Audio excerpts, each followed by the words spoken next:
I like to begin by saying Bruchim Habaim. Welcome to all of you, and particularly the dozen or so folks who are new registrants to a Kaplan seminar, for whom this is a first. We welcome you, and we will remind you, as we remind ourselves, of some of the protocols for a typical Kaplan seminar, but this webinar is a little bit different in a number of ways, but some things are the same. One is we have 110 people signed up for the registration. I'm guessing about 60 will be with us, but the others really want to hear this, so we record all the sessions. If you're uncomfortable for whatever reason being recorded, you could leave. We hope you won't do that. You also could do your stop video, so you won't be recorded when this is shared with others. A word about the Kaplan Center, the Mordechai M. Kaplan Center for Jewish Peoplehood. We are explicitly trans-denominational. We are dedicated to the application of concepts within Kaplan's writing to 21st century issues.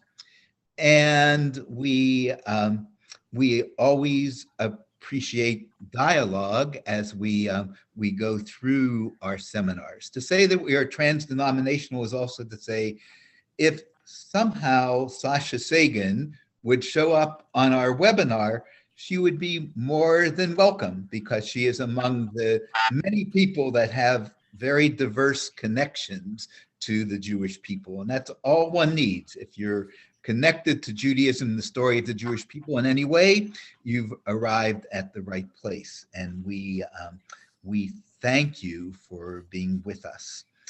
I want to share very briefly the context for this webinar. It's really the middle webinar, the second webinar of 3 loosely linked webinars, the last being the end of February, that explore the human-divine relationship, so critical to Mordechai Kaplan in very different ways. So this one will be its own story, but it will have echoes from our last one earlier in January, and we will build upon it again the end of February.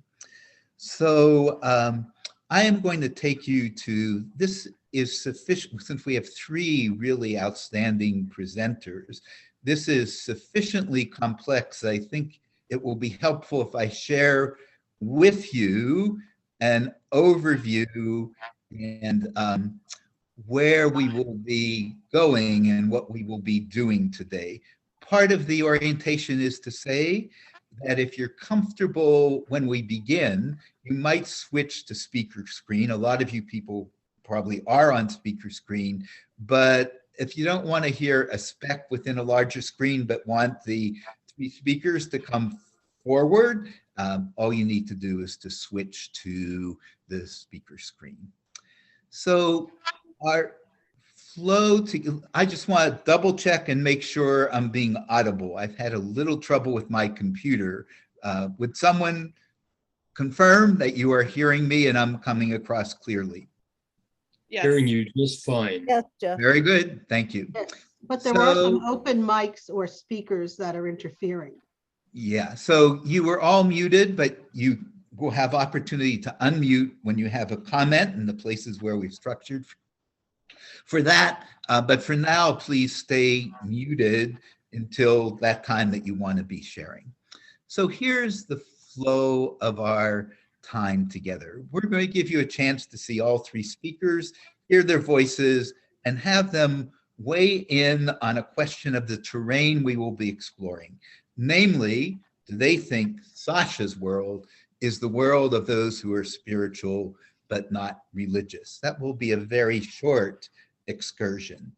When we come back, we will begin 2 deeper explorations of the book, of this book, For Small Creatures Such as We, Rituals for Finding Our Meaning in Our Unlikely World. And I would say that I've broken these out according to some very valuable Torah that I learned from John Dewey and his theory of evaluation, theory of values, where he reminds us that to evaluate something begs the question because there are two different Latin etymologies for the word evaluate. And one of them has us focus on to praise, to identify what's worth applauding within a particular work.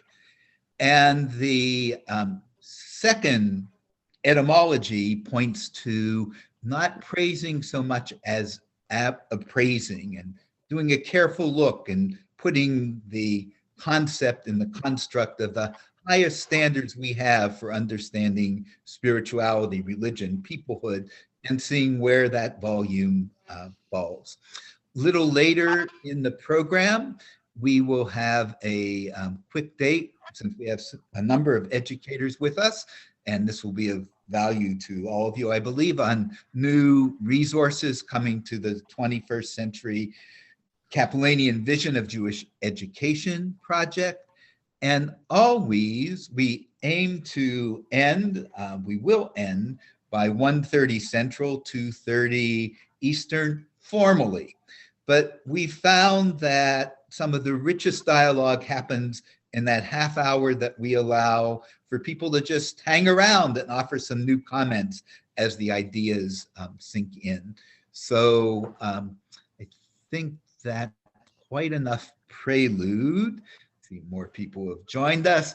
So I'm going to begin to turn to our three panelists. Again, I invite you to put them on speaker view for yourself.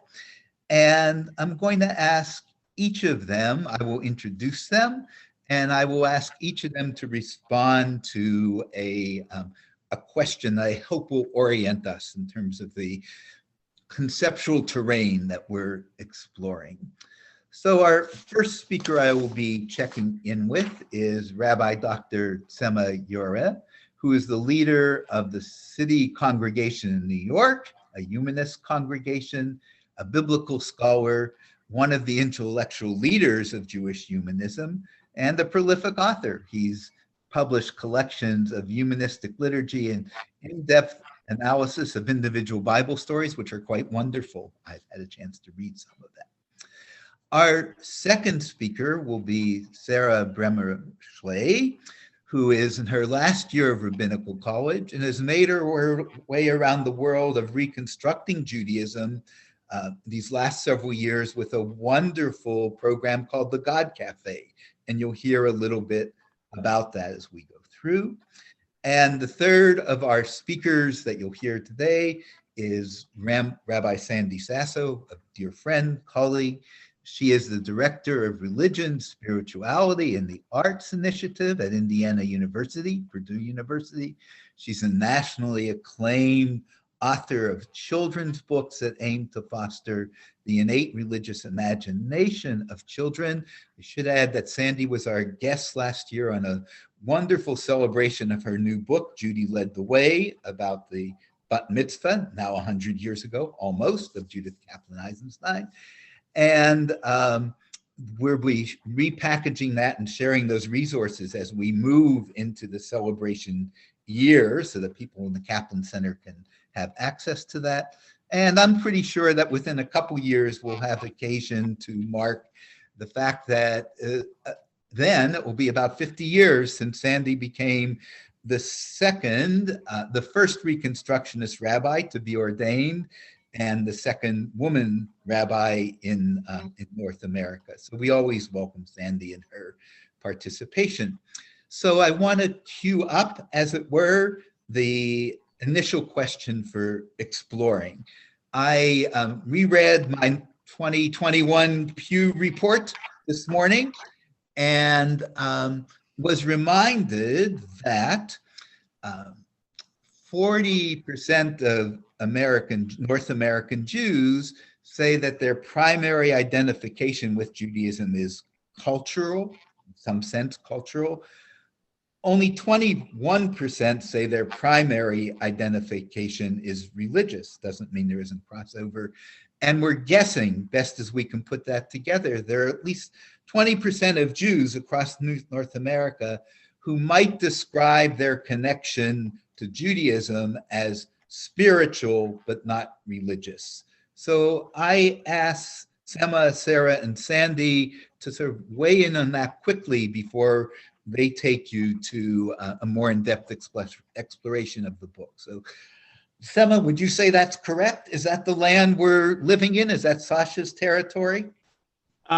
So I really like to go according to what the author says herself, rather than plant a category on her. So I would say no, meaning I find the term spiritual to be a diffuse term, so I don't like to carry. It's not specific. It encompasses all kinds of things, and it means a lot of different things for a lot of different people. If you look at the book, I have the advantage of having the book on Kindle. And I can do searches about how often a term appears. The term spiritual appears 7 times in the book, and only twice does it appear in any self-referential way to Sasha Sagan herself. And once she describes a friend of hers who is spiritual but secular, and that's somebody else and not her. But if you look at the terminology she does use about herself, secular appears a lot. So you have that appearing like 38 times. And another root that I found that appears a lot and is very useful is wonder. And that appears wonder, wonderful, wondering. And so I would call the place that Sasha Sagan inhabits as a place of secular wonder rather than spiritual but not religious. Thank you. Why, thank you. What a good start. Sarah, how would you like to respond to that? Yeah, thank you. And thanks for having me. It's good to be here with all of you.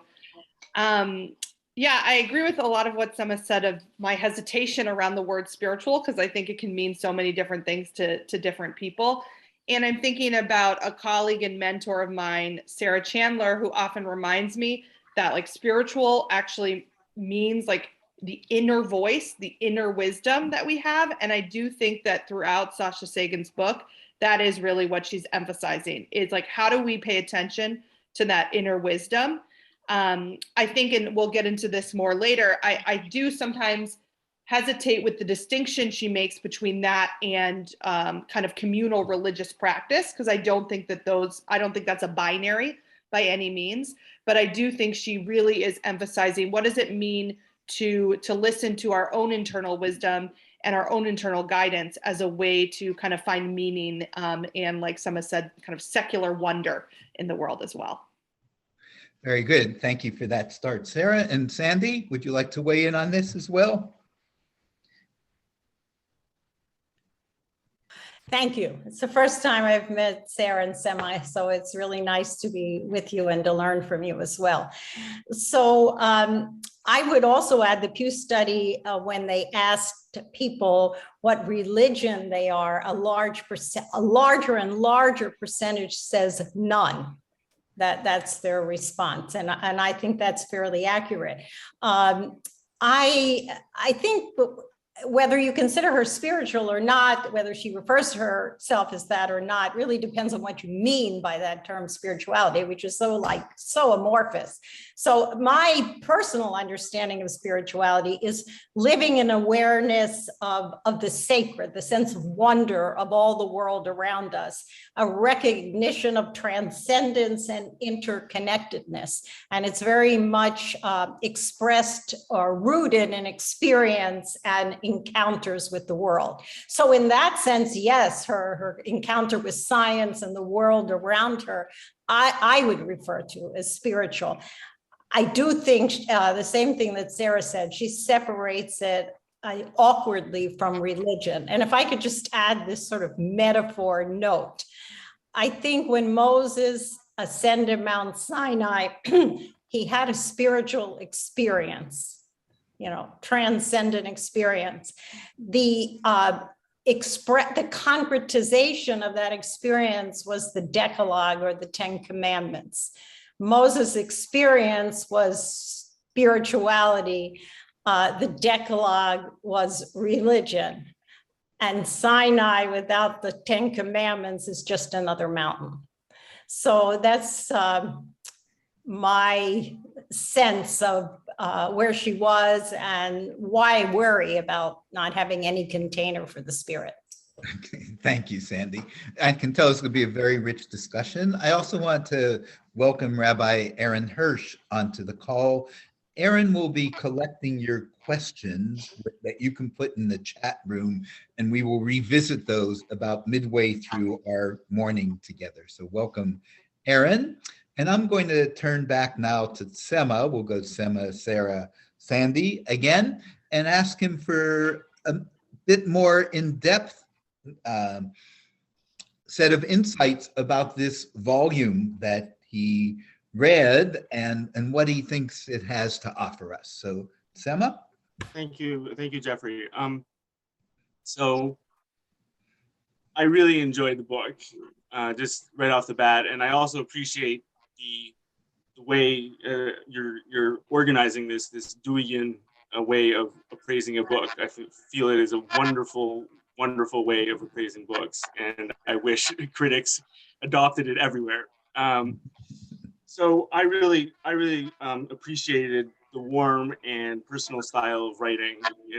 It spoke to me. It speaks, it's one that expresses imperfection and expresses hopes, doubts, fears, and it just you can connect to it in a way that is hard. If it were written impersonally, then I don't know how you would actually express the ideas that she's trying to express. Meaning, you have to write personally in order to talk about wonder, and so she does so. I think that she adopted the right style to do that, and I'm really appreciative of that. And also, it's just nice to have a new perspective on a personal perspective on a figure that was just beloved by many people, her father, Carl Sagan. And she brings out a lot of that in the book, and it's really just nice to hear her personal relationship and ruminations about her father, and just the kind of life he led in his family. That's just you being curious about those things. And now some curiosity is satisfied around it. So I think she's very successful in evoking the wonder in so many facets of everyday life. Very deliberate, goes the way the chapters are organized by seasons, by occasions, just is meant to express that wonder is found everywhere and in every facet of one's life. And so that is so valuable. I think that it just shows that you can just find it everywhere, and that's the point that she's trying to make in the book. And I think she does that successfully. We should be in awe and in wonder of the universe, and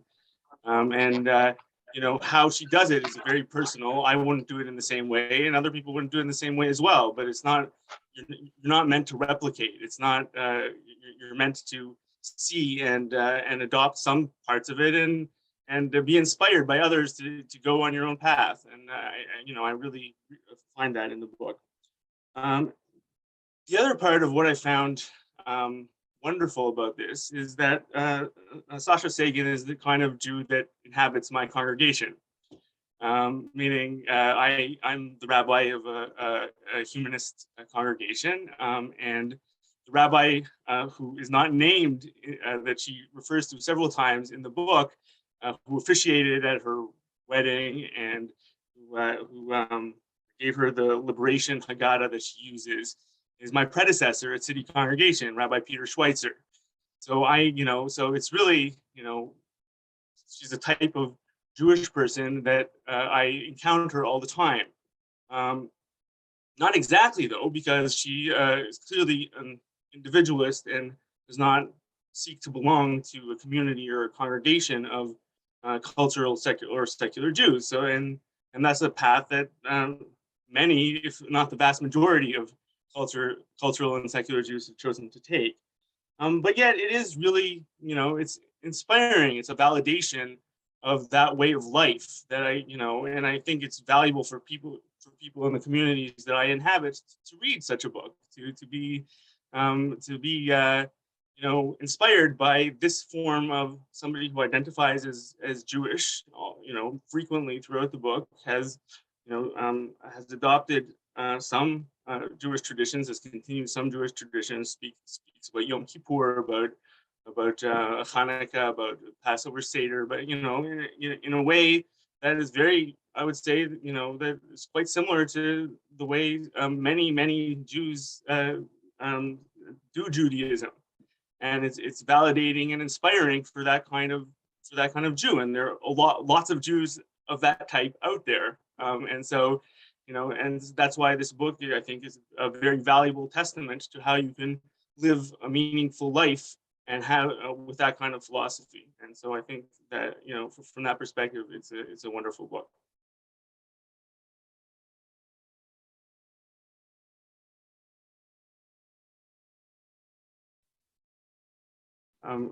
Jeffrey, you're muted. I said Sarah. Sarah, sorry. Here you go. Great, thank you.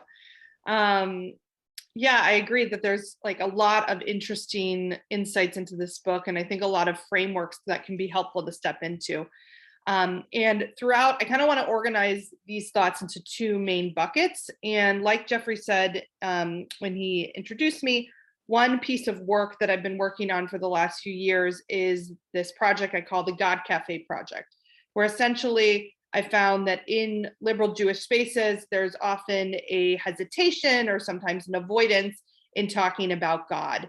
And I have tried to kind of create a curriculum and experiences for people to dive into this subject in a communal way, because I really believe that that is a powerful way to explore this issue as individuals, is in community. And one thing that's very central in this work for me is actually stepping away from this question of like, do you believe in God, yes or no? Because I don't always think that that's the best way for us to start these conversations.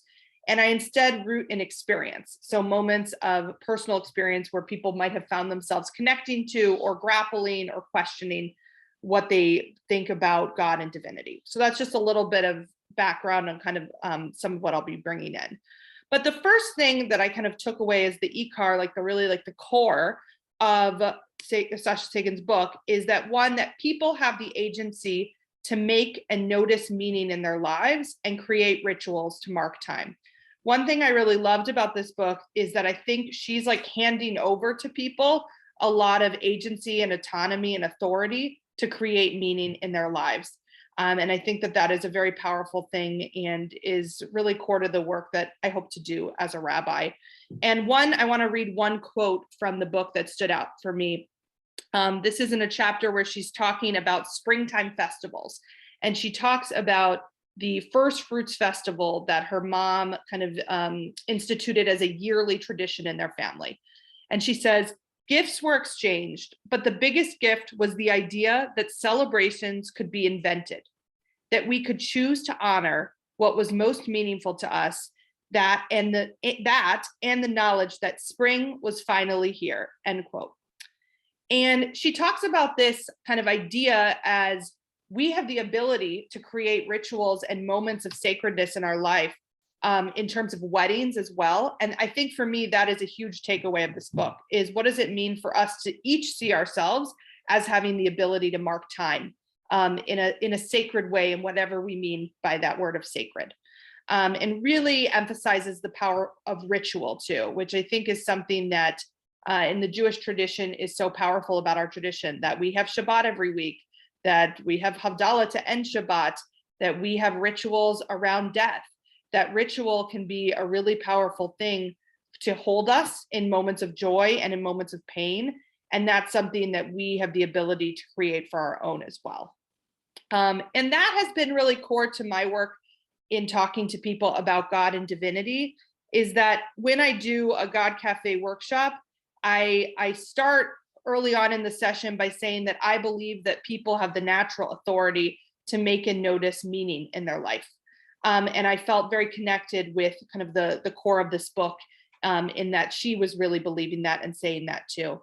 And I find that by grounding people in personal experience and providing people frameworks to say, perhaps this is a moment that I felt connected to God, or this is a moment where I felt actually in deep question or grappling. I think that is a powerful way to kind of create space for that too. The other main point I want to take away from her book is that awe and gratitude are things that we should be constantly striving for.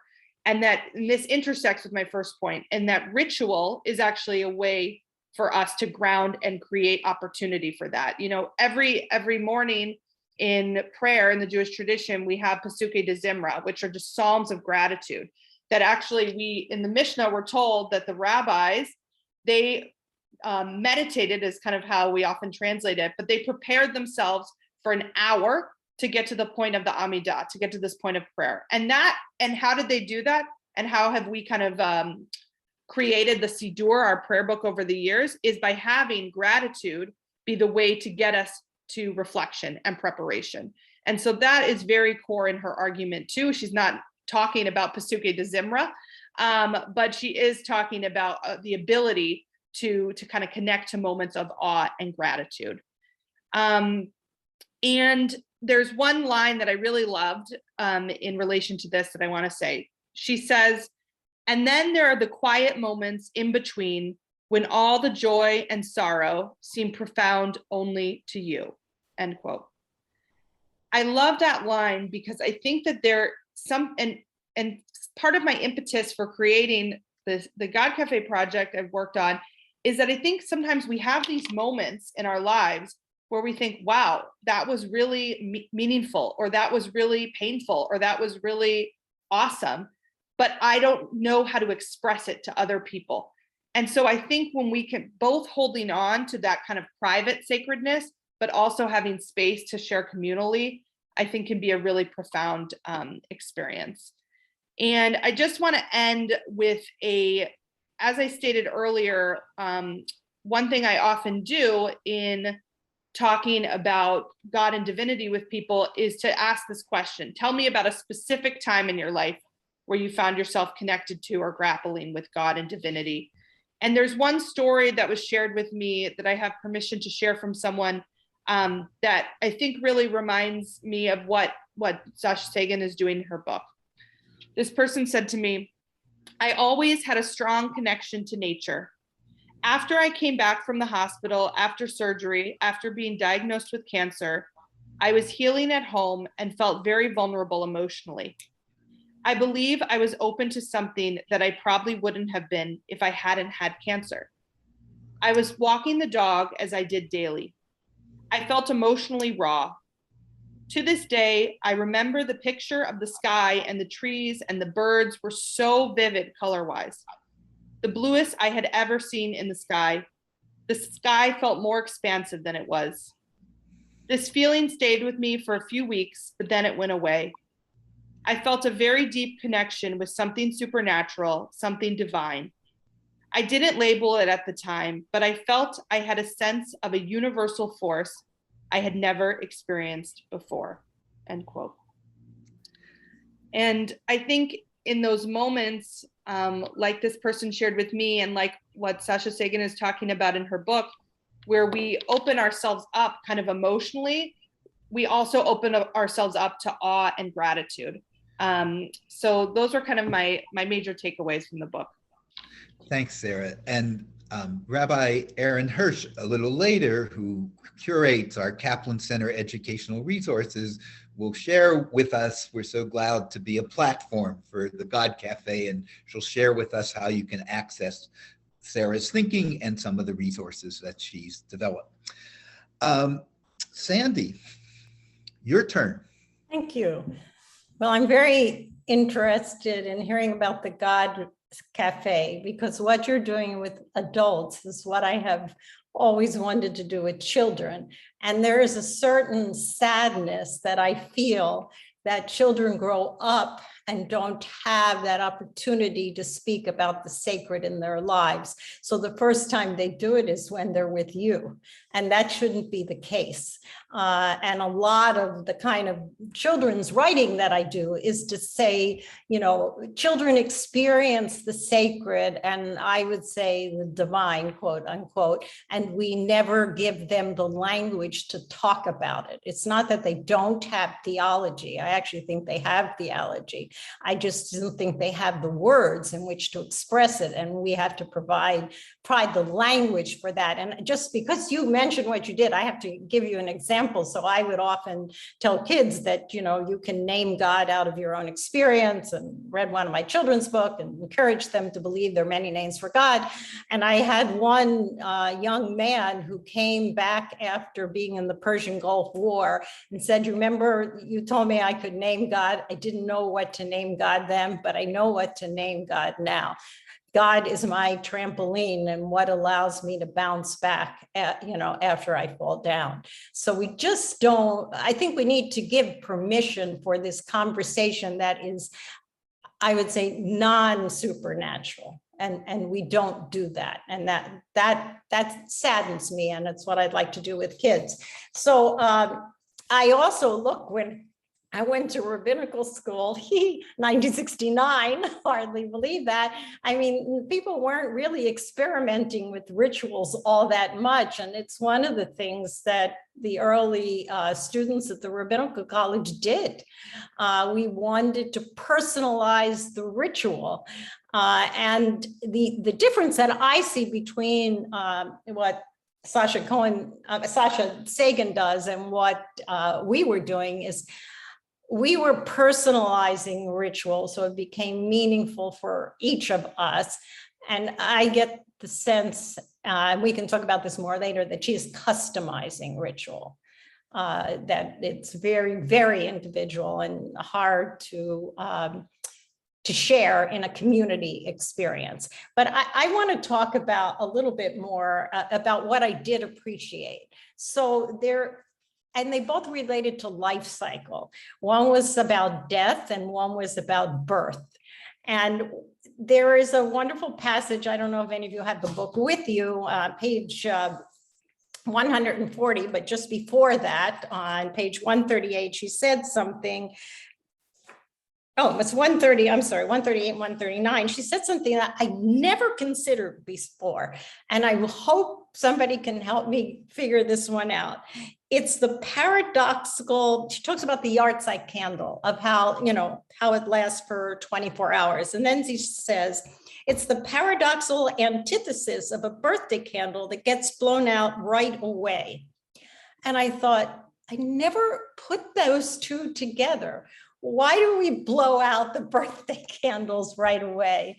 And I know why we keep the yahrzeit candle. We want to keep the memory, but that contrast really struck me, and trying to figure out what all that might mean. But then she goes on to say, as I grew and lost people I knew and loved, I had my own grief and lit my own yahrzeit candles. I love this tradition because it feels like a miniature version of dead stars that appear to twinkle even after they're long gone. So when someone we love dies here on earth, the news can take a long time to absorb. It's shocking. Something about that small light gives us the appearance that they're not all the way gone yet. And that just seems so very beautiful way of talking about memory and actually immortality.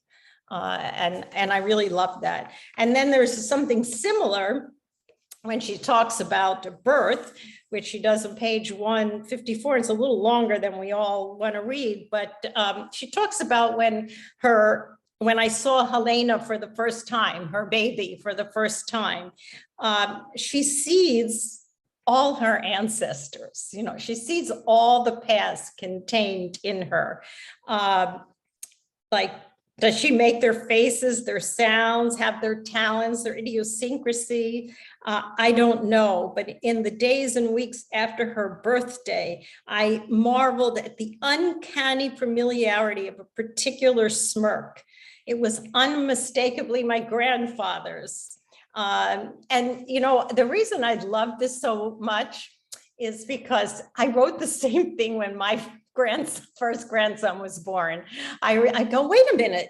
I wrote the same thing, you know, I was holding my grandson and looking at him and I said, I think I see my father who had died, my father's smile in him. And I started seeing, and I think we all have this experience of how the generations are contained in the eyes and smile of a newborn baby, because they carry that history with them.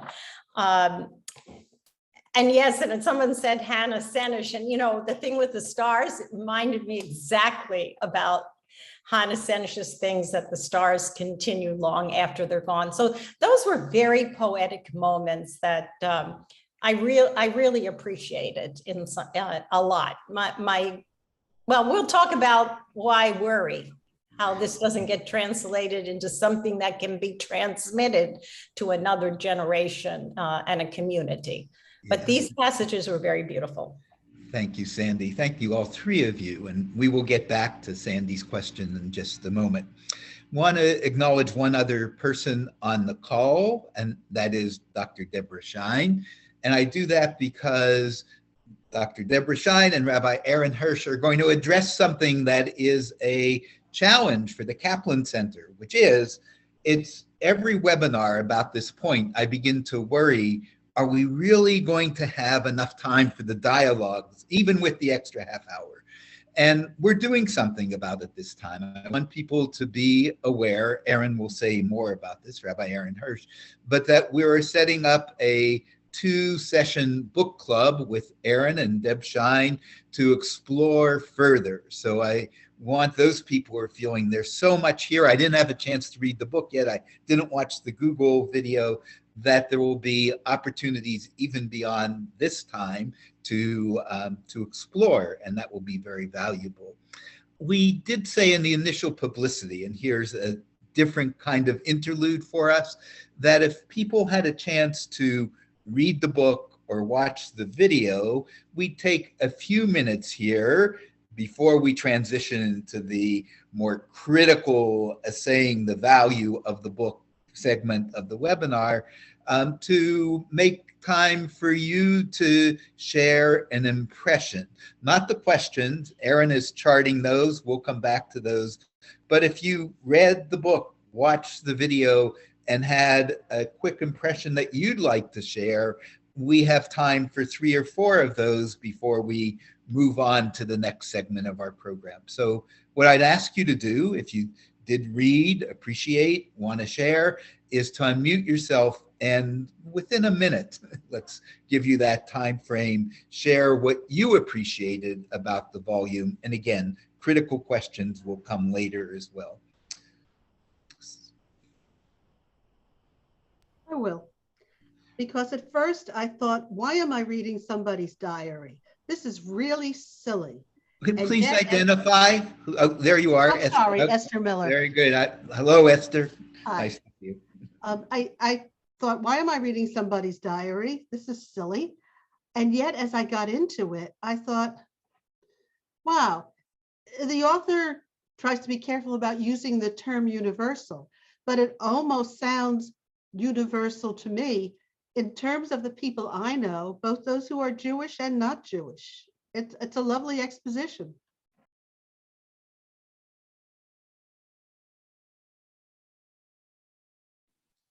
Jeffrey, you're muted, just so you know. Thank you. I was saying, if anyone else, please come forward, identify yourself, and share the impression if you'd like, as a prelude to our moving on to the second round of comments.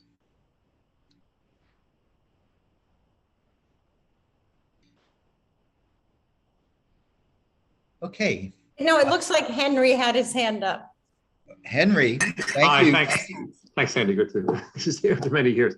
I listened to the video. I didn't get a chance to read the book, and she describes a story, an anecdote that was, I guess, passed on in her family about her. She said her great grandfather was an Orthodox Jew, and her grandfather then went to his father and said, you know, it sounds like he must have been a young man, teenager.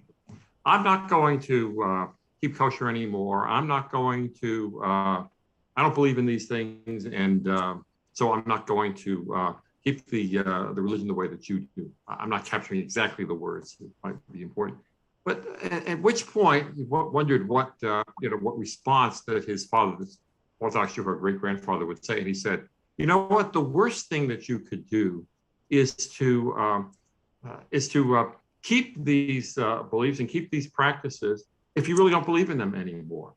So he was really putting something for honesty. Now, she goes and mentions about how she, celebrates Passover and others as a secular Jew. And I'm thinking about, to say I rejected these things, I'm thinking this has some echoes of Mordecai Kaplan's enterprise, Judaism without supernaturalism. How do we capture and maintain some of these ideas? In other words, getting to the point where her grandfather, I don't know if her grandfather came to this point, but her grandfather, in rejecting Orthodox Judaism, still as it passed down in the family to her father and herself, to maintain a connection to Judaism and to these rituals, but reappropriating, reinterpreting, redefining them, and that would have meaning. So this kind of Kaplanian enterprise played out in the Sagan family through these generations. I thought was a very interesting anecdote. I could thank you, Henry, for that Kaplanian. I confess that Rabbi Aaron Hirsch and I, when Aaron pointed this volume out to us, we had fantasies that we would entice Sasha Sagan to our webinars, and she would declare herself at heart not a spiritual but not religious Jew, but a Reconstructionist Kaplanian Jew. That hasn't happened so far. We have time for perhaps one more comment before we turn back to our panel. Anyone else who watched the video or read the book have an impression to share?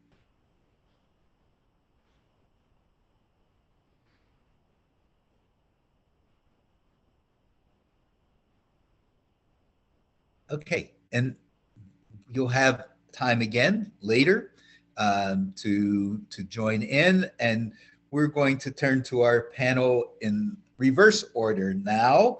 And when Dewey talks about the second side of evaluation, he says it's like someone experiencing and assessing the value of a fine gem. Is it 10 carats? Is it 15 carats? Is it 20 carats? There are standards of spirituality, of Judaism, of peoplehood that cause us to move forward. They're provocations for deeper thinking.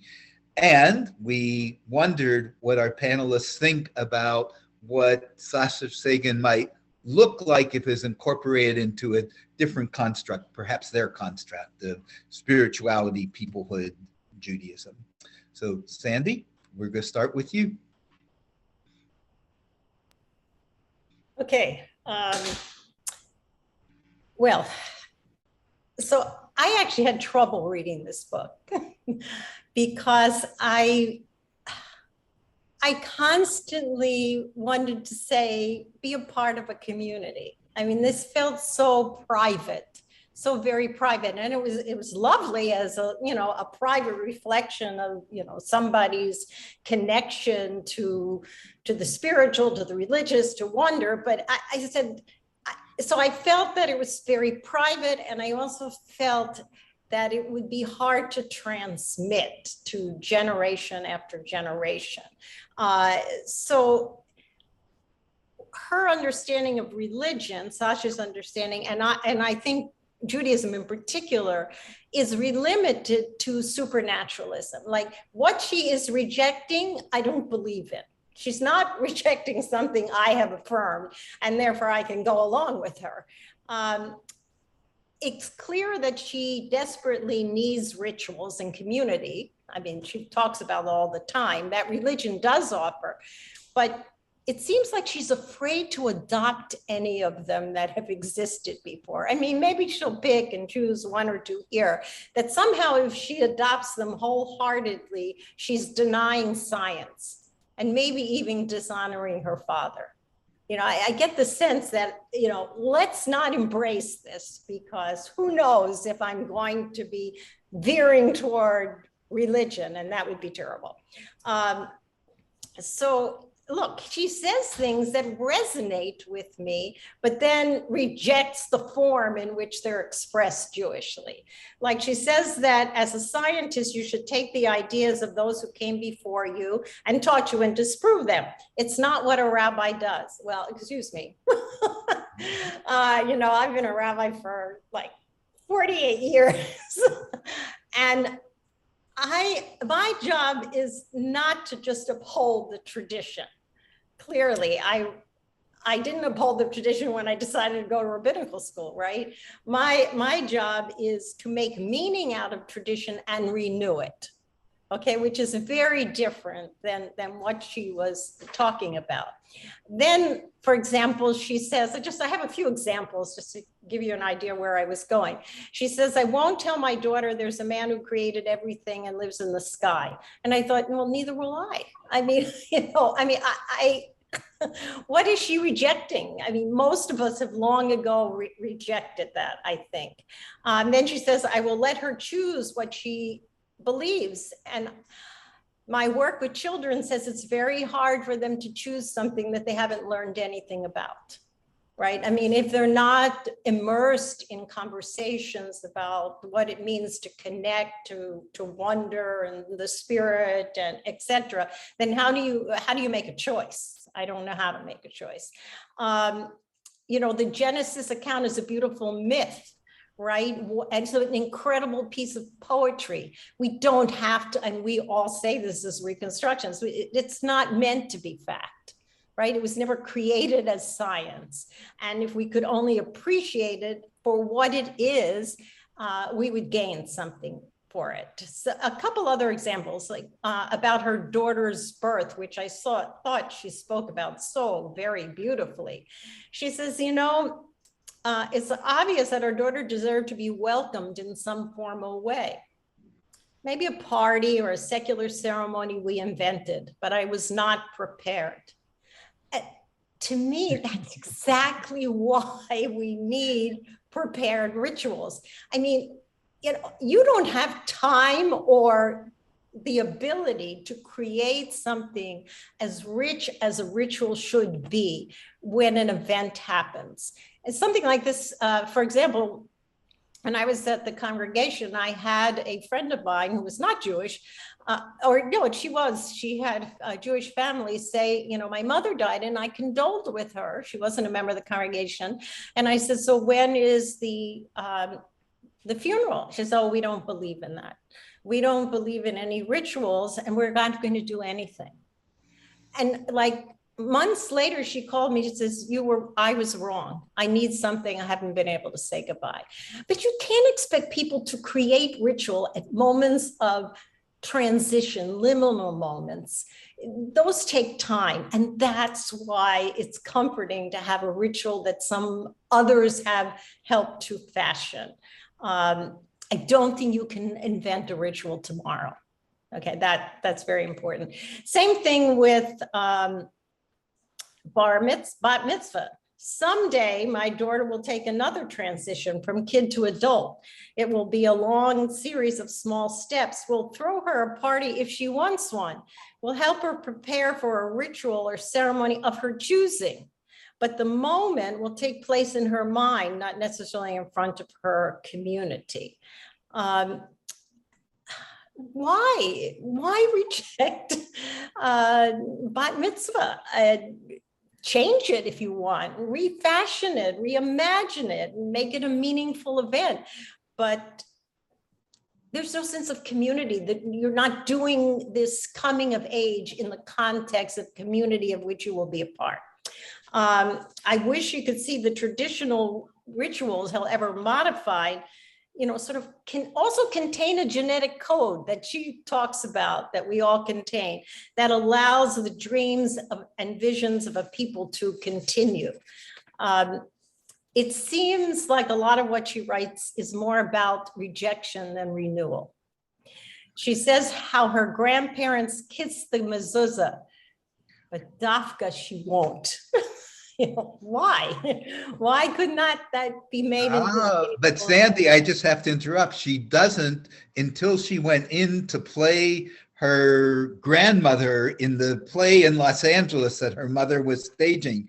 Then she walks in and she kisses the mezuzah. Oh, okay. Anyway, I just reread it this Shabbat. Oh, I read the thing. I looked for that passage and I couldn't find it. Look, she does a lot of things that resonate with the Jewish rhythm, but she feels somehow that she can't, she has to reject a lot of it. Then maybe she'll take a piece here and a piece there. And also there's no sense of belonging. Okay, she has a completely different sense of believing, which is, you know, not in a Reconstructionist way, I would say. And a limited sense of behaving in a Jewish way, but she has no sense of this creating community and belonging. So I love her passage, and I just wish that she would recognize, or I shouldn't say that. She's happy as she is.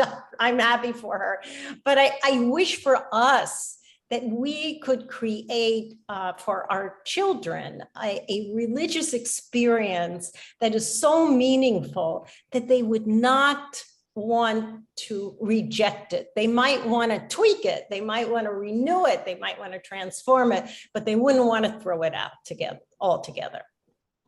Thank you, Sandy. Deep insights. Sarah, please add to them. Yeah. Thank you, Sandy. I agree with like almost everything you just said. I think, you know, one of the critiques I have of her writing and her approach in this, I think she puts herself and others in a box more than she needs to.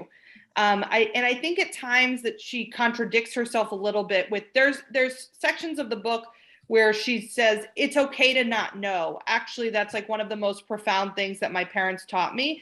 And then there are other times where she says, well, I can't really say I believe because I don't have proof, or I can't really do this because I don't have proof that for sure that is God or that is the universe or whatever language she wants to use. And so I feel like she kind of dances around this, like, it's okay to not know, but then she often makes decisions because she doesn't know to then reject, I think, as Sandy was saying too. And that was something I struggled with. And I think when reading this, like I have them like in bold note, like font in my notes, it's like, I want her to have more of a culture of experimentation. And I think I want people to be okay with that. Like, it's okay to, what is at stake here by saying, maybe this is what religion is, or maybe this is what God is, or maybe this is what sacredness is. Like, that's something I kind of didn't understand throughout the book, is like, what's at stake for her potentially being wrong, if that's how she's going to put it, for her not having proof. And I think, you know, in the work I try to do with people talking about God and divinity, I actually like to encourage people to try different things on. I really loved what you said earlier, Sandy, about the teaching that you've done around metaphor and the man who came back and said, thought of God as a trampoline. And it's like, how amazing is that he felt the kind of agency in that moment to try that on. And how are we blocked when we say we cannot experiment with an idea until we 100% know? Well, that's going to limit so much of our ability to try different spiritual experiences on. If we have to know and be 100% right before jumping in, how are we kind of blocking ourselves there? So that was one thing I struggled with at times. And I think, and this has been said by I think both my co-panelists at this point, is what we mean by spirituality, what we mean by God, is all different to different people, because language is inherently limited. So why not try on different kind of approaches in exploring this topic?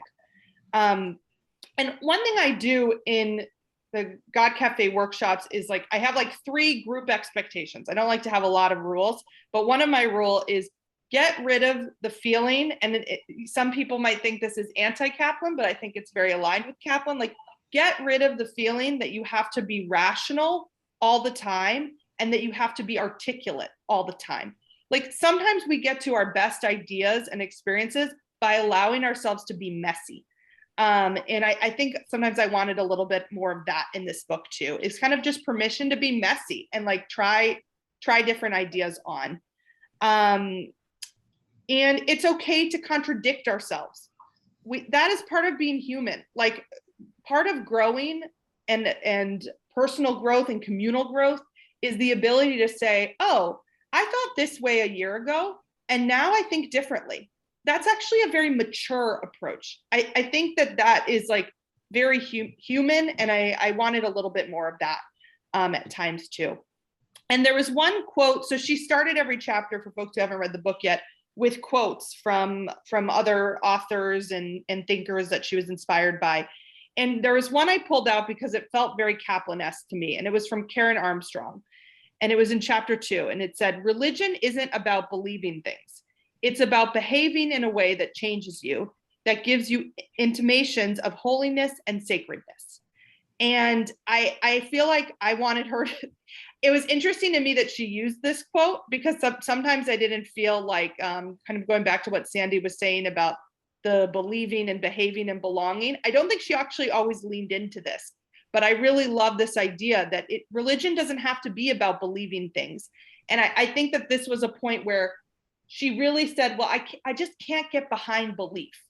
And I'm going to be a rabbi, and I have like a, strong, complicated relationship with God and divinity. And I don't think belief is necessarily the primary word I would use either. So I feel like there was a little bit of projection at times and what religious people would feel about that. And then the last thing I want to say, and I think this has been brought up in a couple of places, and what Sandy was just saying, is I think that we can have both individual autonomy and communal tradition. And I feel like she it seems like there's a hesitation from her that, okay, well, if I say I'm Jewish, or if I say I'm this or that, then it takes away my individual autonomy. And I want to share one quote from the book where she says, for those of us who have no single sacred guidebook that outlines the do's and don'ts of life, this kind of self-examination is required. We must each suss out our own canons from what our conscience and experiences teach us, end quote. I would argue that even for those of us who do feel like we have a canon, we have to do this. None of us, or I think in progressive Jewish communities, there's very few people who take every word of Torah or every word of Jewish text and say, that is exactly what I believe, and I'm not going to have any critical thought about it. That a lot of what it means to have tradition is to have a kind of a blueprint and guides handed out to us, and then for us to take the time, and what does that mean for me individually too? And so I wish there was a little bit more of an intersection between what the individual needs are and what the communal needs are, and not seeing those as such a binary. Thank you, Sarah, for those sets of comments. Very rich. We're going to turn to Tzemah now for the concluding marks of the panel, minus the dialogue we will engage in. Thank you. Really rich critique from Sandy and from Sarah. I really appreciated it. I share some of it, not all of it by any means. I'm going to go in a different direction over here in terms of my critique. So I saw this book. The image that it evokes in me is like skipping a stone on a lake. So the lake is beautiful. It's quiet. You hear the sounds of nature, but you're skipping on the lake. It's superficial. You never go into the depths of anything, and that is true throughout the book. It's and maybe one of the reasons why it's a successful book. It's easily read. And there's a superficiality about it. She like lists traditions like from many different cultures and spaces. Doesn't go deep into any of them. And that's true Jewishly, and that's true for the Hindi traditions and the Zoroastrian traditions and the Muslim traditions and the Native American traditions, etc., which she brings a lot of, and it's really, and she does so well. She's a talented writer, and she does so with wonderful prose. But that superficiality, I think, is a weakness in this book, and you can tell that this book also it was somewhat superficially researched. And I, as an erstwhile academic, and somewhat bothered by that. So she goes, like, regarding the traditions of Yom Kippur, she says that the way you are supposed to do inui nefesh, the way you're supposed to, the way you're supposed to treat yourself, your body on Yom Kippur, is the primary way is fasting, but there are other ways. You're not supposed to have sexual relations. You're not supposed to wash. You're not supposed to have belts or leather. And she says that that's from the book of Leviticus. That's not from the book of Leviticus. It never says anything of that nature in the book of Leviticus. That's from the Mishnah. So she quotes the book of Leviticus wrong. And then she quotes Karen Armstrong on holy prostitutes in the Hebrew Bible, in her wonderful chapter on sex, which I enjoyed reading. But the notion of holy orgies in biblical Israel is a very debatable one, and relies on really ambiguous verses, basically on the word kadesha and how you interpret it, or kadesh and how you interpret it. And so that's also just inaccurate. And then it makes me doubt as a reader, like, well, she seems to have been superficial in her research about Jewish traditions. So she very likely is also superficial about pretty much everything else, meaning I don't, how am I to trust her information when I know this is what I know about it? I know about these Jewish, the inaccuracies about Judaism. My assumption is that she's inaccurate in many other places as well, as she describes the traditions of other religions. And so that is, that's difficult for me. And so I don't, and so it becomes an appreciation more of the prose and of the deeply personal experience, and she writes beautifully, but I can't take it as seriously as perhaps is warranted. So it's a little bit tricky for me to critique this book, because Sasha Sagan is the type of Jew that who inhabits my congregation. It's kind of like a critique of secular cultural Jews. And so what am I, if I say something mean about the book, and it's like kind of, besmirching that way of Judaism, this very individualist way of looking at Judaism that doesn't really subscribe to, communal belonging, considering the amount of secular Jews in New York, for example, my congregation should be 20 times the size that it is. And it's a medium congregation, meaning clearly, the type of Jew she is an individualist, and that type of individualism is really inherent in her book. I respect that, and like Sandy and Sandy's call, well, join a community. Well, yeah, I would love her. The type of community that she'd be joining would be my community, it would be lovely to have somebody like Sasha in my community.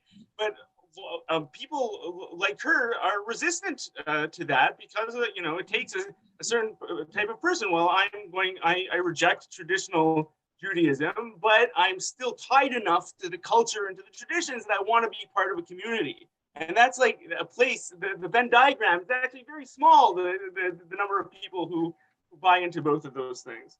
And I wanted to relate a little to, have a dialogue here, especially with Sandy around the way, secular Jews, especially, I feel like I'm representing a little secular cultural Judaism, which I'm not entirely comfortable doing.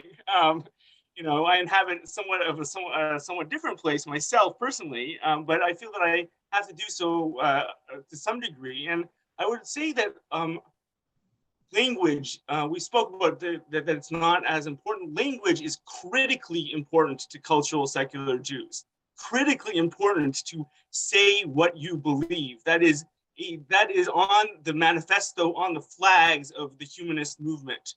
And not to use specific, not to use religious language, not to use language that has, spirituality, divinity, prayer attached to it. And that's important to lots of Jews who inhabit this space. And and asking somebody to join a Jewish community, which would, and I found Reconstructionist communities to be extraordinarily accepting of multiple views on supernatural and God, and and it's been lovely, and I've talked, and I haven't felt rejected. But to be fair, the liturgy in the vast majority of Reconstructionist communities is very, very focused on God, and the language that's used in the liturgy is about God all the time. About so yes, you're asking people not to accept the supernatural, but the liturgy is filled with the supernatural, and that is something that secular cultural Jews simply cannot accept. And so that's why you're not going to find them joining Reconstructionist communities. You're not going to find them joining my type of community either. But you're certainly not going to, despite the openness, and I love the openness. It's why I, who am an atheist rabbi, am part of the RRA. Despite that openness, people like Sasha Sagan are not going to join Reconstructionist communities. It's just not going to happen. And they're just a growing and larger segment of the Jewish community. And I think that has to be respected. Now, I would specifically, she talks a lot about her secular rabbi, my predecessor at City Congregation for Humanist Judaism. And then my question to her would be, well, why do you have rabbis? Are they just for I'm going to call on the rabbi to do a wedding, or I'm going to call on the rabbi to do a bar mitzvah, and that's all, we'll leave the rabbis. So what's the function of a rabbi? Why is a rabbi needed for a secular cultural Jew? And she needs that rabbi. She talks about that rabbi several times. She needs that rabbi for her holidays and for some life cycle events, not all of them, clearly not for the birth of her daughter. So that would be the question I would pose to her, to challenge her on this, because I do think that the type of the type of wonder and awe that really comes through bright and clear in that book is such a valuable message to she admits it several times in the book. It is hard. She says this is hard so many times in the book. And so I ask her, it doesn't have to be this hard. There are rabbis you can talk to. Just like Sandy was saying, there are rabbis they're secular rabbis like me.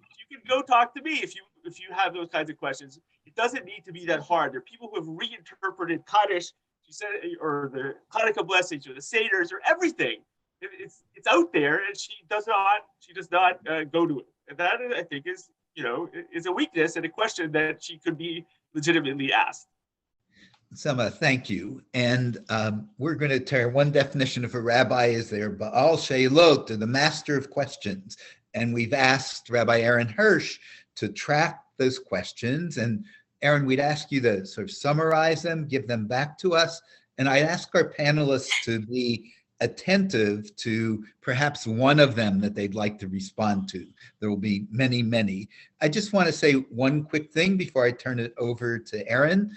I think Rabbi Enid Lader is on this call, and Judith Schiller was supposed to be. They are my colleagues and are my students in Cleveland.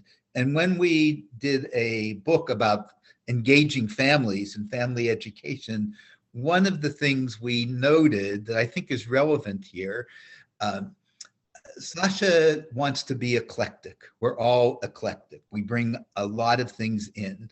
But what she sets up for us, I would say, being judgmental, hopefully in a good sense, she creates a smorgasbord of infinite possibilities. What we need is not a smorgasbord, but a gourmet meal.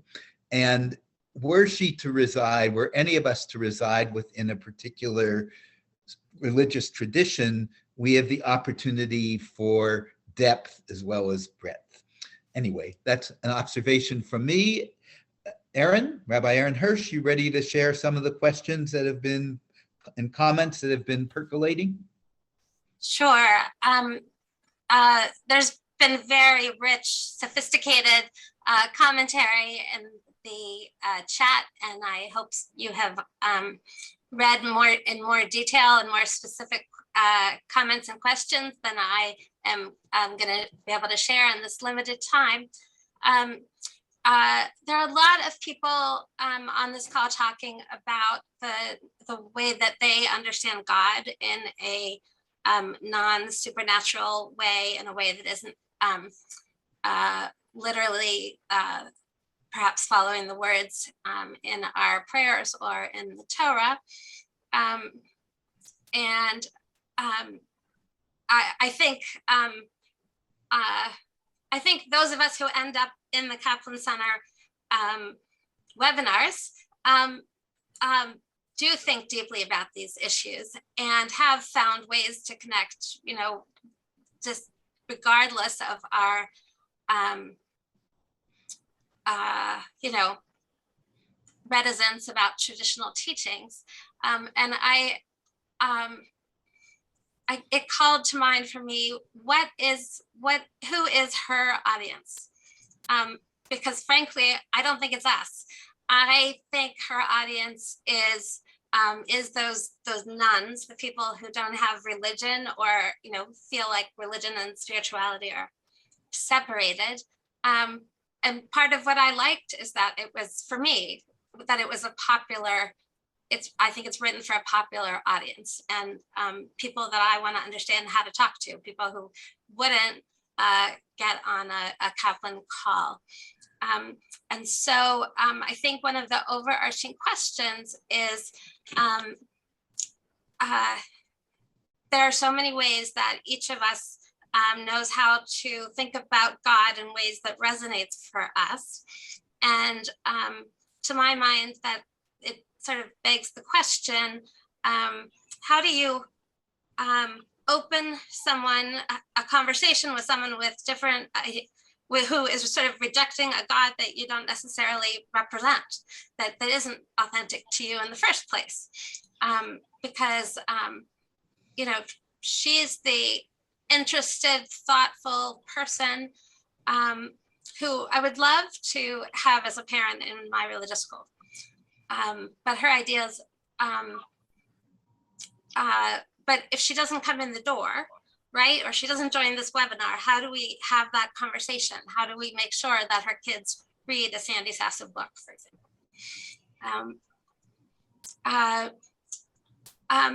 Then there is a stream of conversations about,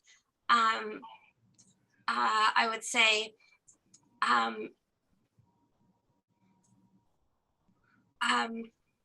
about truth and fact and science. And so many of us believe in science and recognize the wisdom of science and don't see it in conflict with our relationship to Jewishness. And sometimes it feels like she's creating a straw man and then knocking it down, like science is over here and religion is over here. And I actually think that's part of, for me, that's one of the most important things about the book is I never knew that we needed to teach science as a Jewish value, but in a world where I want everyone that I know to get vaccinated, all of a sudden, I do want to talk about science in the context of Judaism. And many of the people who commented were talking about ways that there is no conflict from their vantage point. Looking to see other. I know there are a lot of resources that are being posted, and I want to remind people that you'll get this recording and you'll get the list of chat comments for you to explore those resources as well. Sorry, Erin. No, it's fine. That's fine. Yeah. It's, I wonder if anyone, any of the panelists or any of our guests would like to respond to anything that is in the chat or that I mentioned or that I didn't, and that you just read a fuller exposition of. Can I say a word? I really would love to respond to Tzemah. I would love to have a conversation. I don't know if we could have one, but I'm really fascinated by, and it relates to some of the questions, Aaron, that you were asking, fascinated about the issue of language. That, you know, what we say about Reconstructionism and our beliefs doesn't seem reflected in the language, which is heavily God infused. So, this is intriguing to me because I have an ambivalent feeling about it. The language of the prayer book, and of course the Reconstructionist prayer book has done some, you know, editing of this to be a little more intellectually credible. But what happens when I say a prayer that, you know, includes God in it? Of course, I translate God differently, but it also resonates to me with history and space. So if I say a Shehechianu, I know that all around the world, when a special occasion happens, other people are saying, who are Jewish, are saying Shehechianu, and that sense of connectedness, and also my ancestors said it, the ones I never got to meet. And that sense of connectedness is so powerful for me that I'm not willing to give up that language, even as I would like to add a language that is a little more, I guess, reflective of my own sense of how I would express this. On the other hand, to me, it's poetry. I don't take it literally. I take it as poetry. You probably know the writer, philosopher Jennifer Hecht, who wrote the book Doubt.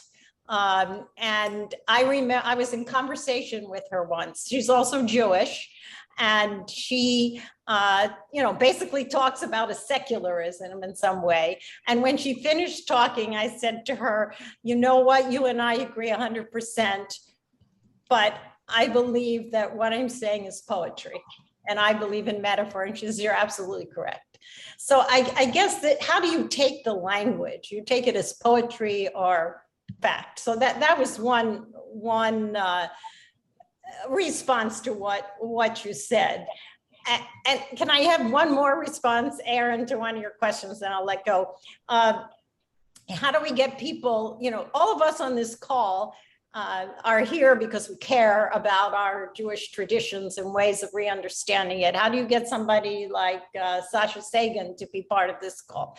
So the only thing I can say is I think we have to help each other understand how much more complicated these issues are. So here's a little tiny vignette.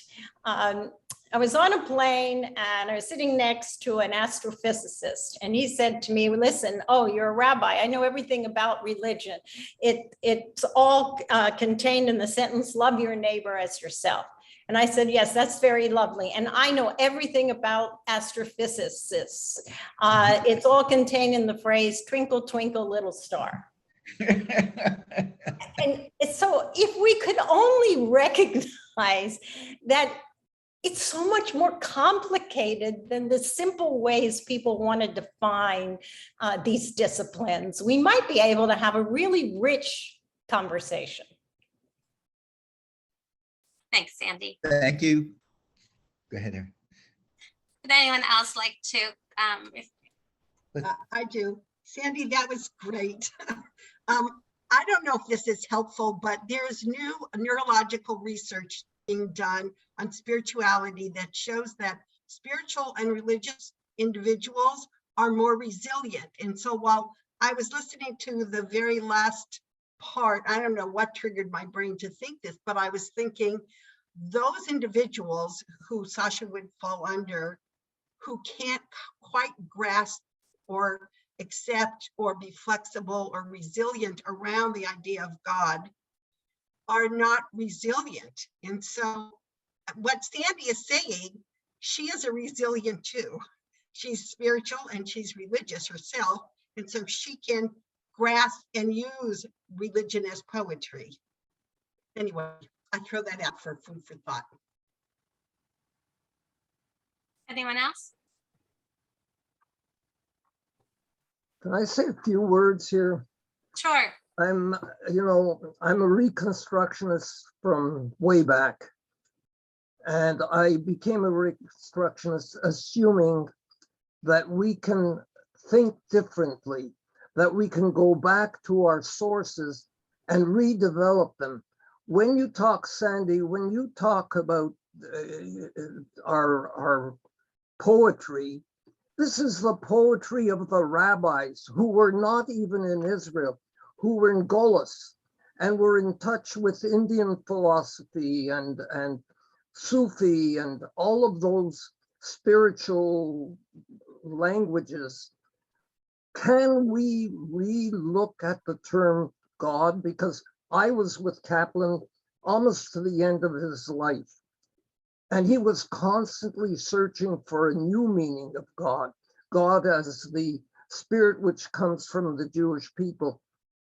It's time we forgot God and went to Mother Earth. I've read some of the indigenous people of America. They were people of the earth. They said we can't own property. At 50 years, the property reverts to the community. We have it in our Torah. We have to look in our Torah for what the people at the time were trying to answer. And we have great creativity within the Jewish people. If we can develop poetry, if we can use it, when you go to a funeral and you say a Kaddish, what does it mean? It has no meaning. People say it because they don't know what they're saying. It's not even Hebrew.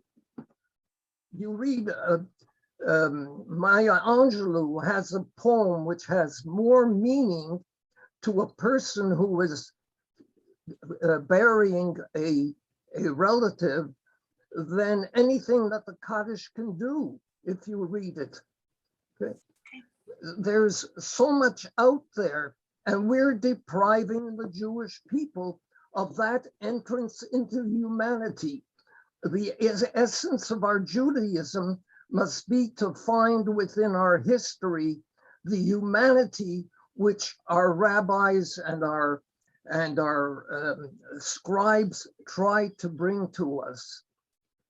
You go back to Philo, who our rabbis ignored, but Philo at the time said that what our Torah is allegory for events.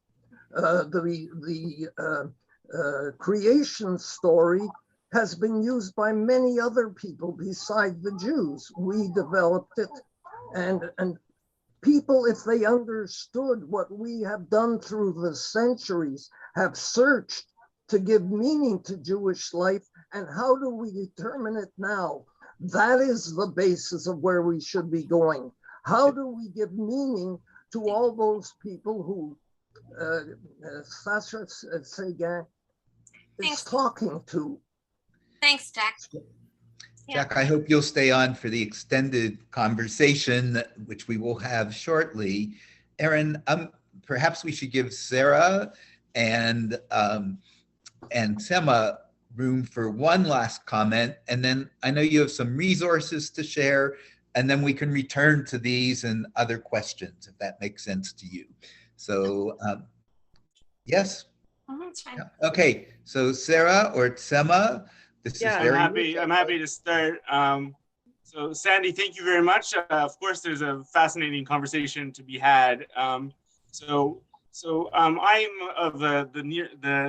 neuroatypical. I'm on the autistic spectrum. I find it hard not to be literal, and so I'm also ironically a creator of liturgy, meaning I deeply appreciate poetry, but I cannot really escape the primary meaning ever completely, and so I prefer, like, I'm aesthetic. I lived in Israel. Hebrew is my mother tongue. I have 2 doctorates in ancient texts. I really love the Hebrew language, but, and this is a big but, it's in the values that are reflected in that Hebrew, whether they're poetry or not, are not my values. And I cannot escape that primary meaning. I can escape it for a little bit if it's said very nicely or if it's sung or whatever. I can't, but I can't go farther than that for a very long period of time.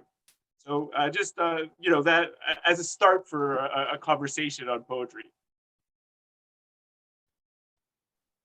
Yeah, and thanks to Sandy and Tzemah for really rich insights and conversation today.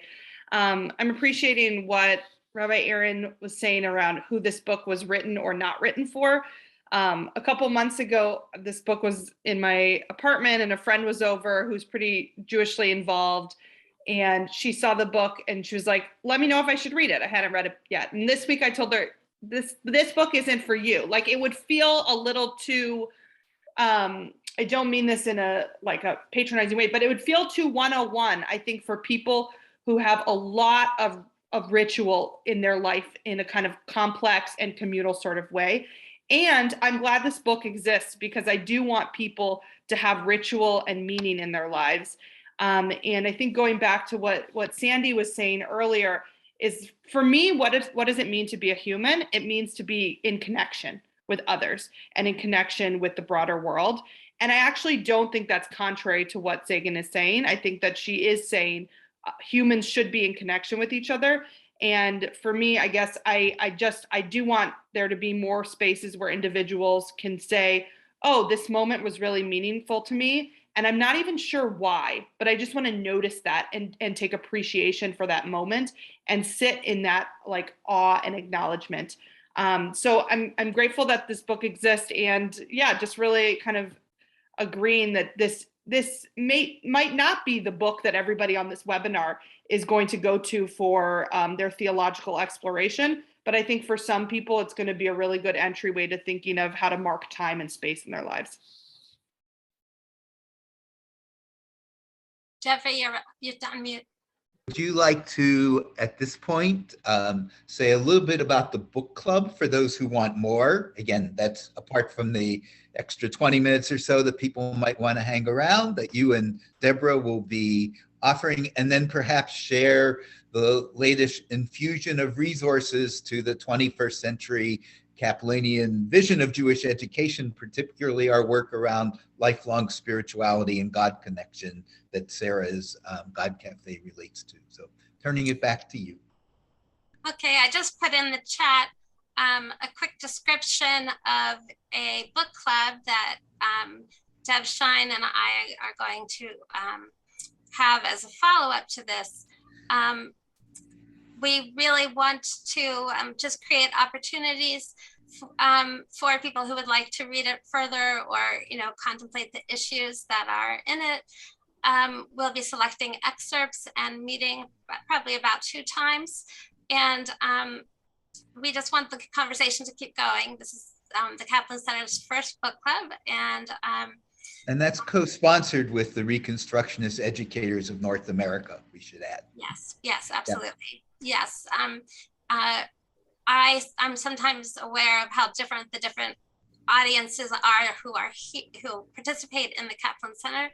There are a number of educators, and I think Sasha Sagan is very much could be one of our a parent in one of our schools, or someone that we might have a conversation with, and the book group would be a good opportunity to explore that.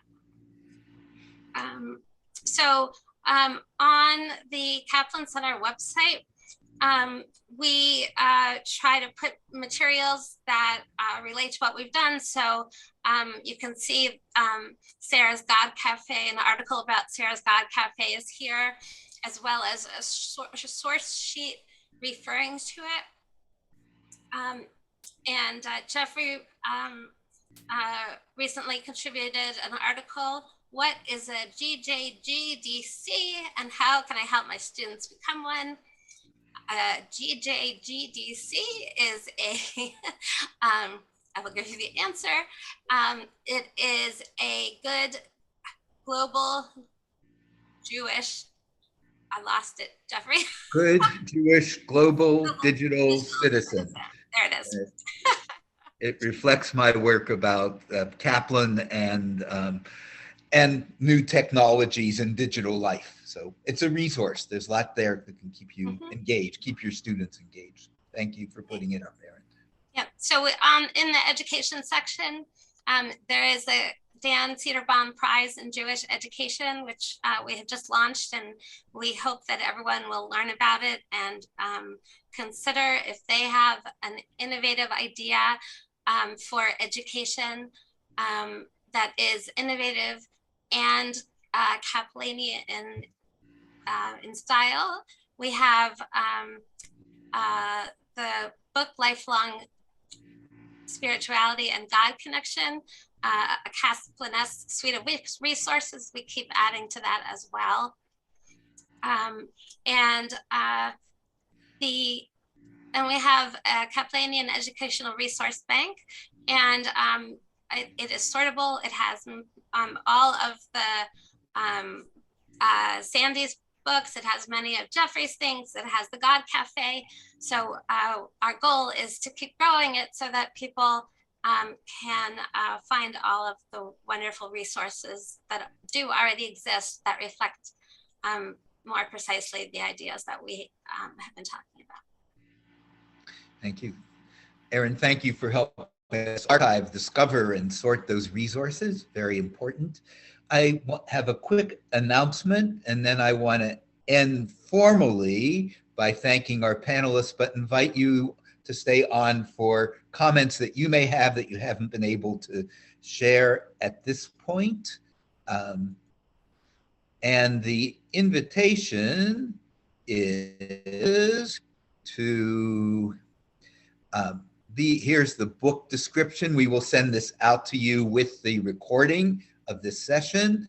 And I hope that you will be with us on February 27th, where our exploration of the human and divine takes an interesting turn.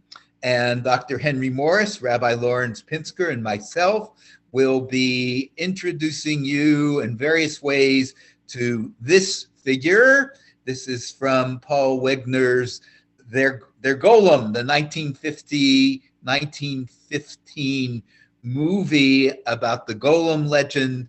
It's a few weeks before Purim. It has that context. And it's also about the intersection of the human and divine world in a very interesting way. I was on the wonderful presentation by Deborah Dash Moore yesterday at SAJ celebration, the 100th anniversary, and she talked about all the things that were going on the west side of Manhattan, but she didn't mention that around 1918 to 1920, there was golem fever descending across the Jewish community. This film became quite the outrage in Jewish and non-Jewish circles. So if that has you curious, I'm glad. And I hope you will again join us on February 27th, reverting to our regular time. There is no such thing, but that will be 3 p.m. You'll get many notices.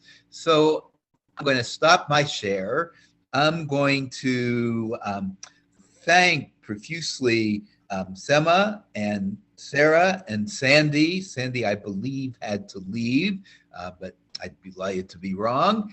You're wrong. I am here, still here. Well, I am glad for their wonderful contribution. So very stimulating in so many different ways. And we want to open it up to some ongoing conversation now. Again, you could join the book club. Just have one quick comment I'd like to make. And that is when we talk about the 3 Bs, behaving, belonging, and believing, I think we actually shortchange Kaplanian Judaism. I think Nell would agree with this, Nell Skull, and Sasha. I think she is a master of the 4th B, becoming. She is very dynamic in generating new opportunities. The challenge is, can you have that 4th B of becoming without being rooted in behaving, believing, and belonging? I think that's a challenge that we might ask. I'm going to turn it back to Erin. Would you like to facilitate this final discussion in response to questions? Sure. I'm happy to. I know Bobby just said she has to leave and she was waiting to speak, and I am sorry that we didn't have a chance to call on everyone. No problem. We'll talk later. Okay, thanks, Bob. Eric, you have your hand up. Would you like to share something? Well, Karen had her hand up first, Okay, so let's Karen, go Karen please. first. Hi, everybody. This has been, it's nice to meet everyone. I'm Karen Morris. I'm the principal at Congregation Dor Hadash in Pittsburgh. I'm also the new networker for the Kaplan Center for the Dan Cederbaum Prize. So you may be hearing from me.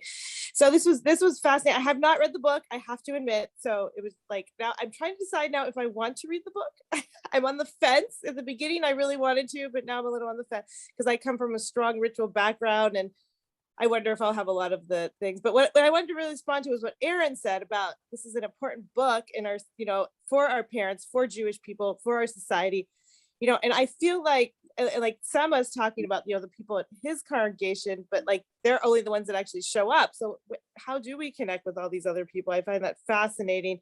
And I feel like I have students in my school that have parents that are kind of like Sasha, but yet they have chosen to come to our once a week, Reconstructing Judaism religious school, which is a less commitment than other schools and such and such. And I have students, but their students become so engaged in the ritual, and you work through them. And then I was thinking about Sasha, but you could only get her in the door, what she could offer her child, what we could offer her child, that she doesn't seem to, maybe from what you're saying, she's lost in the ritual or this or that. And I was concerned about the comments, like that some of her things were inaccurate. So that, we don't that seems concerning from a Jewish perspective, and then other pieces. But so I just found that intriguing. And I'm sure we've all, people that have had religious schools, had students in our school, the students get much more into it and they pull the parents in. So I don't know if we have to think about ways to bring them in that are, really alternative, or, that's something to really think about. But thank you. This was, so interesting. Oh, I just want to mention one more thing. I have a teacher who creates ritual. Like, they will study the holidays, and then she will say to her third graders, we're going to now create our own holiday. And that just seems so meaningful to me. And I think it's awesome that this teacher does that, but isn't that incredible to give that to these students who have like the background, and then let's create our own ritual, what it means to us. So sort of on that theme. It's amazing. Thanks, Karen. So thank you everyone. Eric? Yeah, on the question of language, this is the second time we've kind of touched on it in the webinars. It came up in the one that I gave on developments in the liturgy in the last 20 years or so years. And I think the tricky thing about approaching it like Sandy, as you suggested, is one of the things that Kaplan spoke a little bit about, which is he was asked about, can't we reinterpret chosenness and come up with a meaning for it that is acceptable and whatever. And his response was, we could do so if the Jewish people meeting in convention would publicly declare that the way that they understand chosenness is now in a way that does not involve superiority. Of course, that would be quite a convention. I'd like to attend that one and see how it runs. But I think it pinpoints the challenge of it, which is the challenge of continuing to use vocabulary that is used by many other people, and when they say it, they mean very different things about it. And when you connect to that vocabulary, I guess the positive side of it is that you feel, because you're hearing this vocabulary, you feel kind of rooted in that tradition. And I know that when I attend Jewish humanist services, and I read some of the liturgy that Sherwin Wine did, the obstacle that I find is, the rewrite of Shalom Aleichem, yes, is more in line with my beliefs, but doesn't kind of cater to the little Eric who went to Salvan Schechter and feels connected to the, to the traditional text of Shalom Aleichem. But on the other hand, I really respect the kind of honesty that and the courage, in a sense, that's there. So I think it's a very difficult thing. If we want to be at home, really at home with our vocabulary, then we need to probably change it. But doing that raises all kinds of, raising it does all kinds of things. But to continuing to use vocabulary that is being used by others in a clearly different way may not be ultimately good. There could be a value to, wanting to point out that, we think differently. And, if we continue to use the same vocabulary, maybe we're not telegraphing that in a sharper way. And because we're not telegraphing that, maybe we don't end up attracting people like Sasha Sagan. So I don't have the answers, as you can hear from my meandering, but I think this is the challenge that comes with it.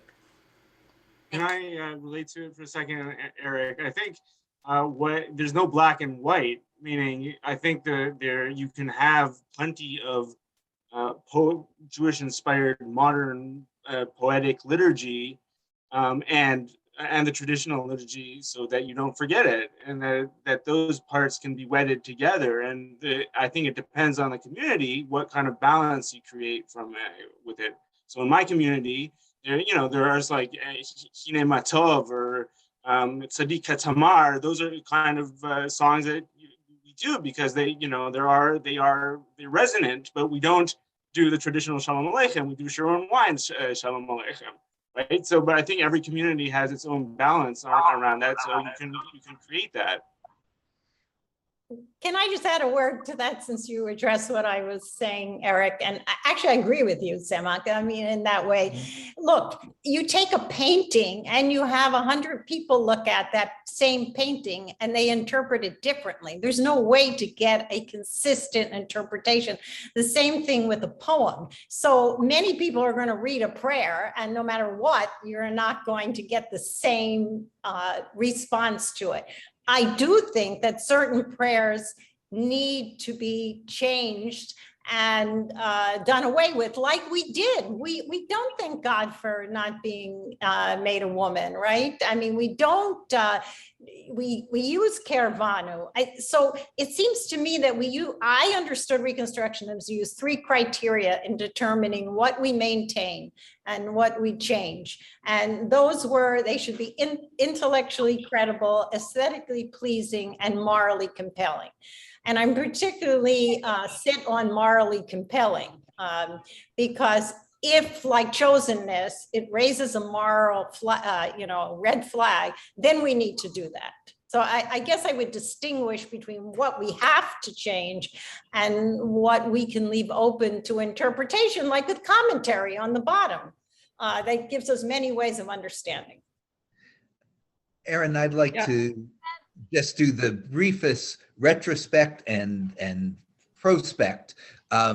Last June, we had a conference where we shared and unveiled our volume on lifelong spirituality and God connection. And our keynote there was Rabbi Tovah Spitzer, who is then working on a volume. And I want to share this with you because not only will the conversation continue in the book club, but I guarantee you that next year we will revisit this dialogue. And I think I can guarantee I have to talk to my colleague Eric here and the board of the Kaplan Center. But I think it makes ultimate good sense to invite, and she is certainly willing because she is a Reconstructionist.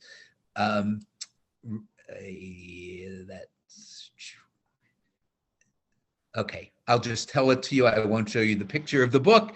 It is the volume Reimagining God in Our Lives, and it's about the creative use of language and metaphor. She's very deeply involved with metaphor.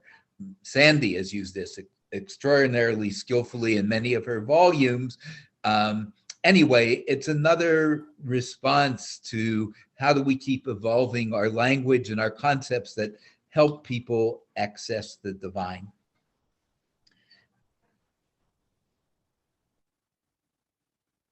Yeah, and I'll just add to what has already been said about this too, by saying I think it's also important that we have conversations like this.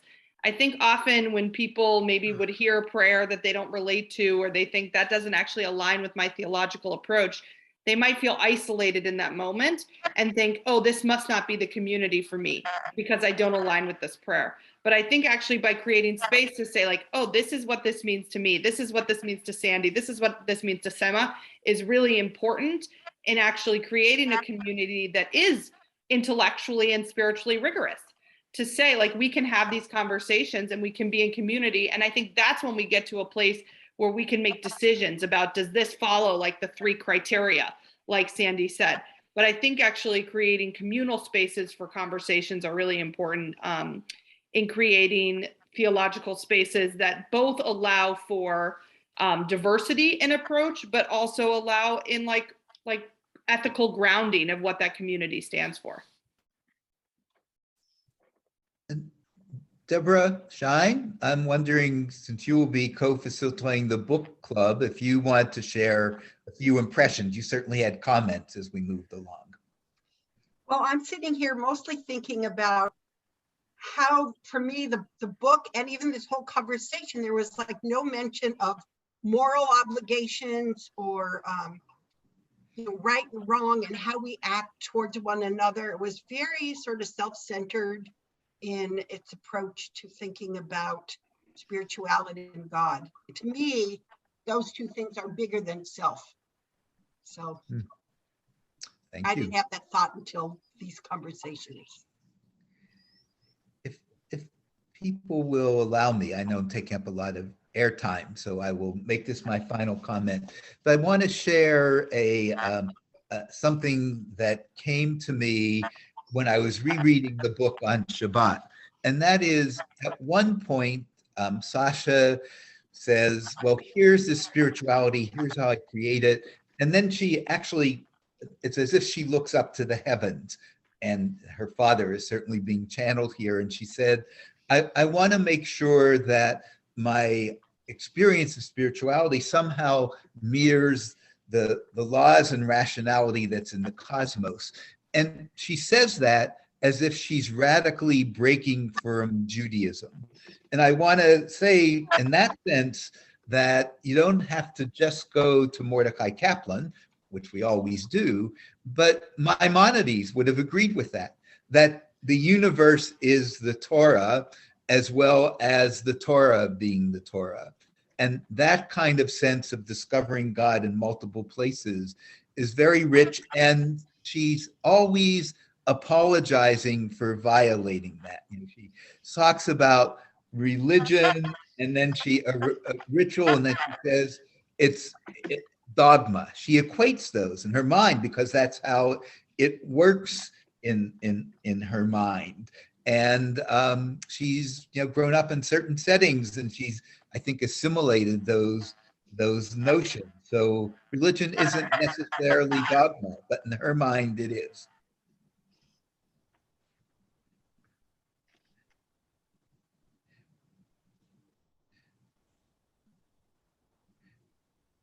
I mean, yeah, the straw man aspect of it, like one of the main characters that I felt particularly disturbed was that when she was mentoring this ultra-Orthodox young man, and I felt that was like a straw man figure for all that she found problematic with Judaism. And I said, well, that's just not it. I mean, there's so many Judaisms out there. There's in the plurality, and you shouldn't be doing that. I just wanted to respond also to Sarah. Sometimes, we take a certain prayer and it means something different to us. Well, what if that meaning is completely something that I deeply object to? Like it has and so I don't want to say it. And those are the people that come to me, that they're rejecting those prayers, and they're saying, no, you can't say that. And so for those people, there's not a space. They might mean one thing or another thing when they see that prayer, but they won't accept whatever meaning they happen to attach to it. And so that there's not a place for those people in the community, and such as Sasha is such a person, that will not accept a meaning for a prayer that will allow her a doorway into the community you're envisioning.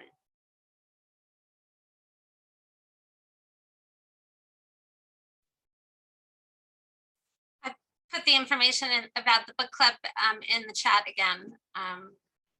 Someone said they missed it. I'm sorry, I just wanted to add something that seems really obvious, but isn't always, and it's something I've gotten in trouble with.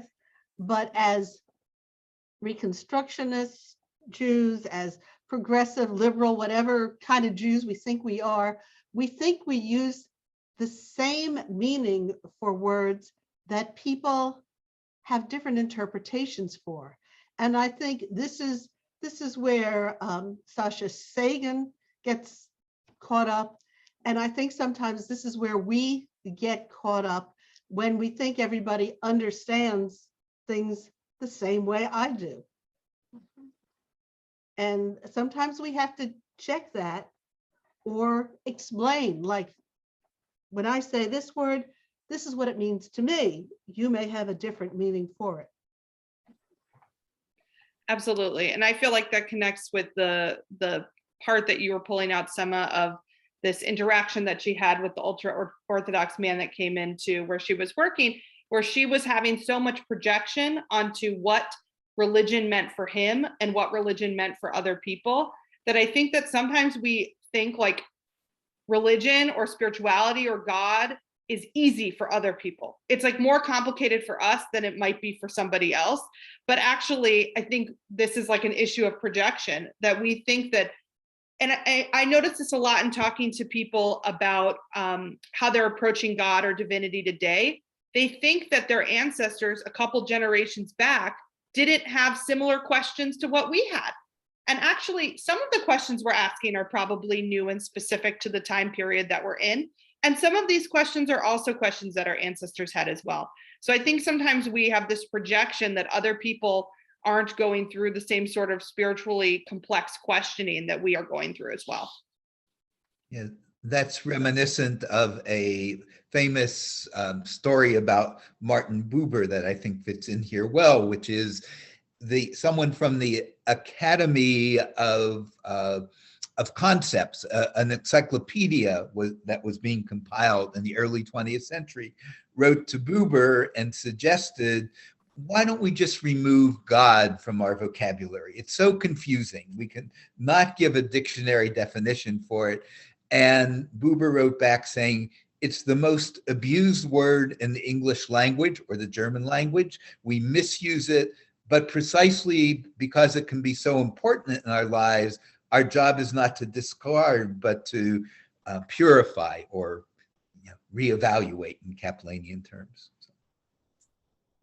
Okay, well, we have one volunteer for the book club. I hope we'll get many more.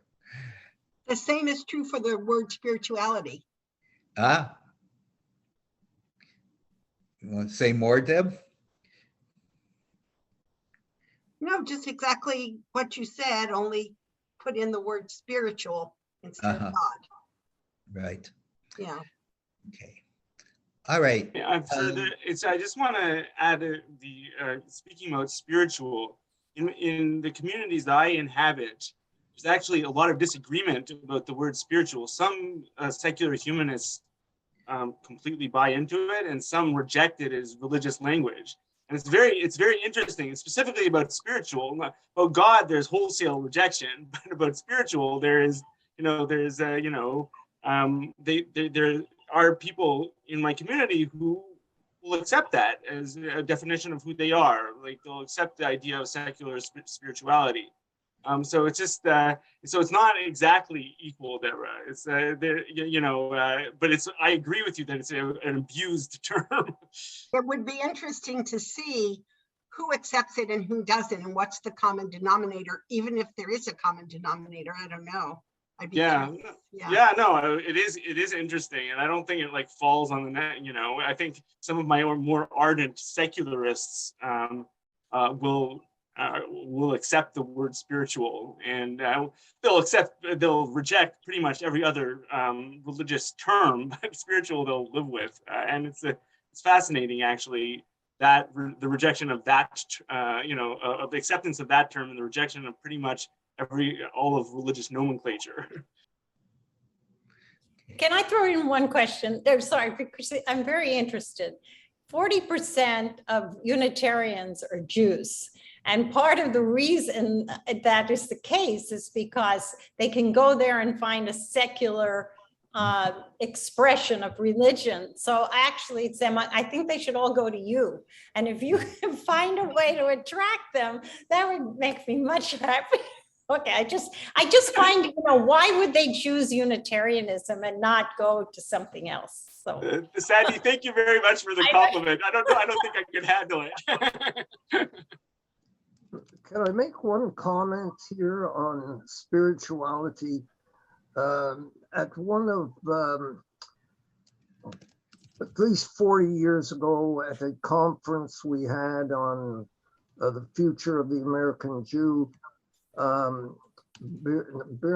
forget the name of the professor who spoke. He's a professor at New York University, and he spoke on communism and spirituality. And I went up and he said, "What is this neo-spirituality that's coming around?" And he says, "Look," he says, "if you went into darkest Africa and you saw a woman starving with her child in her hand, and you looked into her eyes and you brought her a piece of bread, and you looked into her eyes as she looked at you with that final piece of food," he says, "that's spirituality."